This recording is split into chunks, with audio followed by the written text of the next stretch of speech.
होडगी तलाव जीवाशी खेळ, वाहत्या पाण्यात तरुणांचा बाईक स्टंट. समाचार 24 तास. सोलापूरच्या होडगी तलावाच्या परिसरातून आताची एक धोकादायक आणि गंभीर बातमी. पुराच्या पाण्याच्या प्रवाहात बाईक घेऊन उतरणे किती महागात पडू शकते याचा प्रत्यय या घटनेतून आला आहे. सोलापूर जिल्ह्यातील होडगी तलावाजवळील पूल सध्याच्या मुसळधार पावसामुळे पाण्याखाली गेला आहे.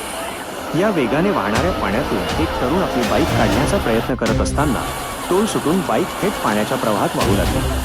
या उपस्थित असलेल्या काही अन्य तरुणांनी जीवाची पर्वा न करता कोणतीही सुरक्षा साधने नसताना बाईक उचलून बाहेर काढण्याचा प्रयत्न केला.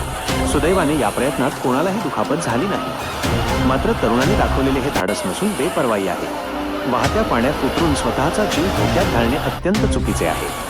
लोकसमाचार 24 तासच्या माध्यमातून आम्ही स्थानिक प्रशासनाला आवाहन करत आहोत की अशा धोकादायक पुलांवर तातडीने सुरक्षा व्यवस्था वाढवावी आणि वाहतूक पूर्णपणे थांबवावी. सर्व नागरिकांना आमची विनंती आहे की कृपया पुराच्या पाण्यात उतरून जीवाचा धोका पत्करू नका.